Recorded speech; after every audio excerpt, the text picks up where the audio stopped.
17वीं BPSC परीक्षा को रद्द कराने के लिए जहां छात्र रोड पर उतर रहे हैं, धरना देने जा रहे हैं, दूसरी तरफ जेडीयू जनता दल यूनाइटेड के प्रवक्ता परिमल सिन्हा ने जेडीयू की तरफ से तेजस्वी यादव पर बड़ा गंभीर आरोप लगा दिया है। कह दिया है कि शांतित छात्रों को भड़काने का प्रयास न करे। तेजस्वी पर जेडीयू का बड़ा गंभीर आरोप। साथ ही छात्रों को आश्वस्त कर दिया है कि नीतीश कुमार के नेतृत्व में धांधली नहीं होती है, कोई भी परीक्षा इकाई हो।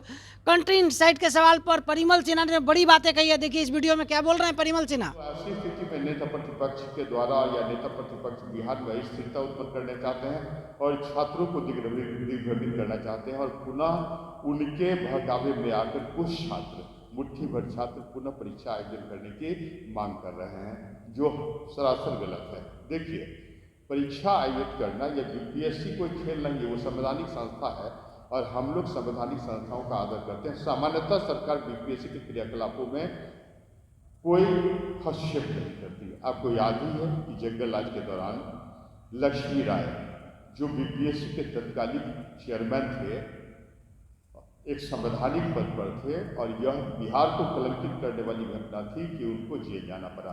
रजिया तबस्सुम, राम सियासत सिंह जैसे लोग जेल की हवा खाए। और आप समझिए कि जंगल राज के दौरान जो बिहार एसएससी है, इसको अवर सेवा चयन परिषद कहते हैं, उसके अधिकांश जो चेयरमैन रहे हैं और मेंबर आज जेल की हवा खा रहे हैं, जेल में पड़े हुए हैं। उसका कारण क्या है कि लालू प्रसाद यादव ने अपने शासनकाल में बीजेपी को कठपुतली बनाने का प्रयास किया। 3 अध्यक्ष जेल गए प्रत्यक्ष रूप से। इसके अलावा मैं कई घटनाओं को यदि चित्रण करूँ तो आपको आश्चर्य होगा।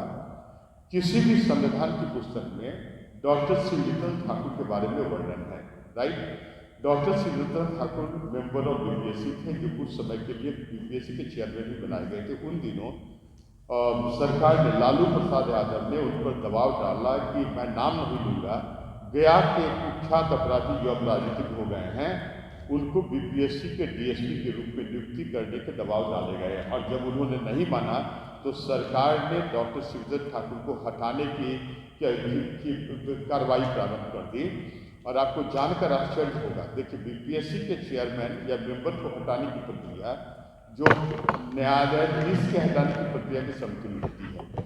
और जब यह विवाद सुप्रीम कोर्ट गया, इन्होंने, सरकार ने कहा, जब लालू प्रसाद यादव के द्वारा रिकमेंडेड कुख्यात अपराधी को डीएसपी नहीं बनाया गया था, तो सरकार ने एक प्रस्ताव पारित कर डॉक्टर शिवरतन ठाकुर को हटाने का प्रयास किया था। यह मामला जब सुप्रीम कोर्ट गया तो सुप्रीम कोर्ट ने कहा कि there is only 2 ground for the removal of the member of BPSC and UPSC, it is proved misbehaviour and incapacity.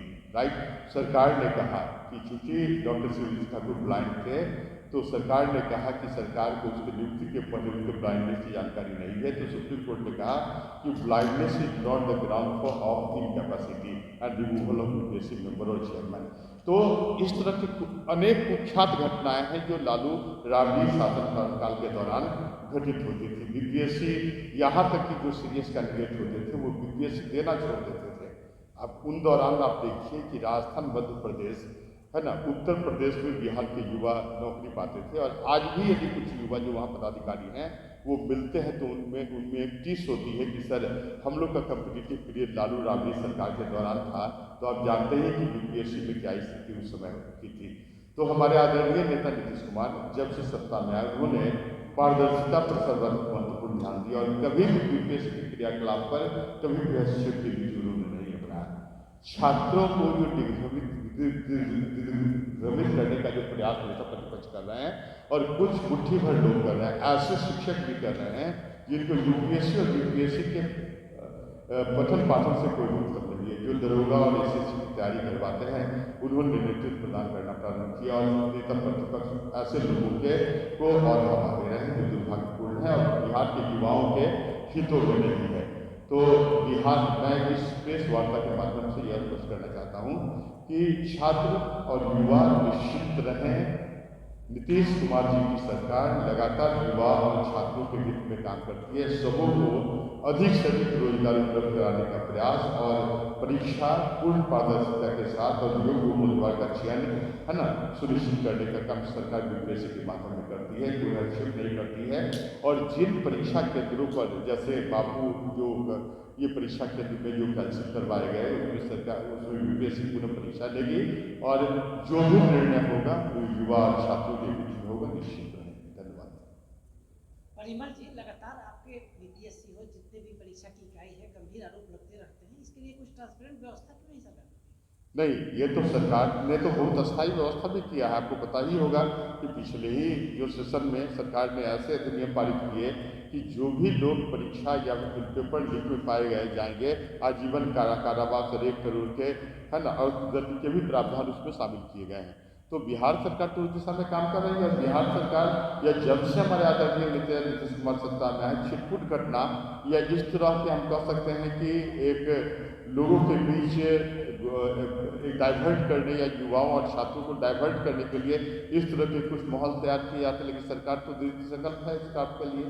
Tejashwi Yadav पर बड़ा गंभीर आरोप लगा रहे हैं, तेजस्वी यादव की बात क्यों छात्र सुनेंगे ज्यादा? नहीं, कभी नहीं। एक्चुअली तेजस्वी यादव आपको वो जानकारी यूट्यूब पर भी आ रहा था कि मध्य रात्रि में उन्होंने है ना वीडियो कॉन्फ्रेंस के द्वारा कुछ छात्रों से संपर्क किया और पुनः शायद पिछले रात उन्होंने घटनास्थल पर उपस्थित हुए। तो देखिए, तेजस्वी यादव जैसे लोग जो स्वयं नॉमिनेटेड हैं उनको बिहार के युवा और छात्र कैसे अपने नेता मान सकते हैं? तो जबरदस्ती नेता बनने की बात और सरकार को बदनाम करने के प्रयास यह महत्वपूर्ण फैक्टर है, इस पर ध्यान देने की आवश्यकता नहीं है। लगातार प्रदर्शन छात्र करते रहते हैं, करीब 5 सालों से आप देखते होंगे आप भी। ऐसे छात्रों का आश्वस्त क्यों नहीं करते हैं? जो परीक्षार्थी हैं उनको आश्वस्त क्यों नहीं करते हैं कि तुम शांति से पढ़ाई करो? देखिए, जो प्योर कॉम्पिटिटिव और सीरियस स्टूडेंट वो कभी इस तरह के धरना प्रदर्शन में भाग नहीं लेते। मैं आपको बता दूं कि कभी आपको याद होगा कि जब यूपीएससी में सीसेट इंट्रोड्यूस किया गया था और दिल्ली के मुखर्जी नगर में जब उसके विरुद्ध हिंदी माध्यम के छात्रों ने आंदोलन प्रारंभ किया था, कैंडल मार्च किया था, धरना प्रदर्शन की बात कहाँ होती है?